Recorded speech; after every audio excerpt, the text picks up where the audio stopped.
जय श्री राम दोस्तों, कैसे हैं आप लोग। आशा करते हैं आप लोग बहुत खुश होंगे, स्वस्थ होंगे अपने परिवार वालों के साथ।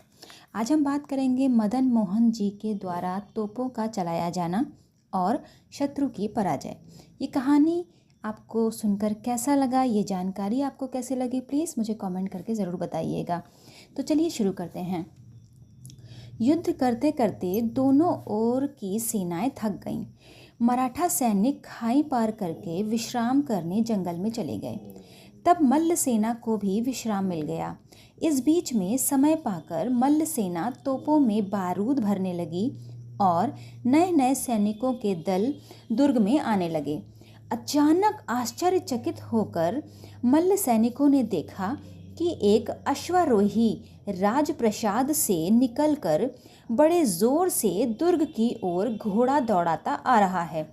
घोड़े की खुर की धूल चारों ओर उड़ रही है और वह घुड़सवार इतने वेग से चला आ रहा है कि वह कौन है यह भी अच्छी तरह दिखलाई नहीं पड़ता।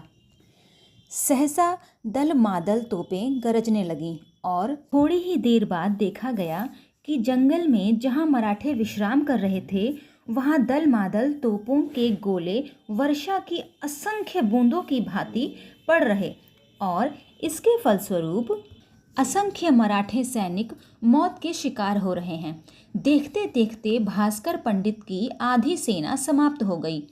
कोई उपाय न देखकर मराठा सेनापति ने पराजय स्वीकार कर ली और वे शेष सेना को लेकर धीरे धीरे पीछे हटने लगे। सुयोग देखकर मल्ल सैनिक भी दुर्ग से निकल आए और मराठा सैनिकों के पीछे आक्रमण करते हुए वेग से चलने लगी। मराठों की सेना भंग हो गई और सैनिकों ने जहां जिसे रास्ता मिला भागकर प्राण बचाए। मराठा सेनापति भास्कर पंडित कुछ सैनिकों को लेकर वन में छिप गए, परंतु जंगल में वे रास्ता नहीं खोज सके।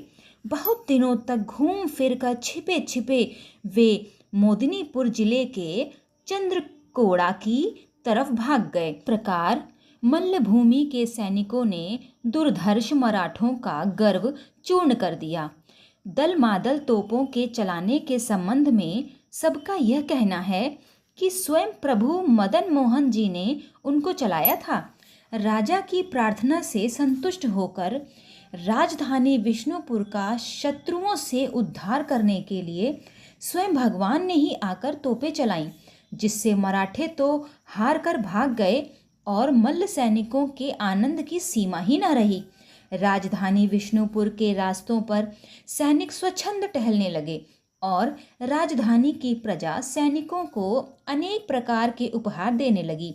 भगवान की भृत्यवत्सलता और भगवान में विश्वास से अद्भुत परिणाम का यह ज्वलंत उदाहरण है। आपको ये कहानी सुनकर कैसी लगी, ये जानकारी कैसी लगी, मुझे ज़रूर बताइएगा। तब तक के लिए जय श्री राम।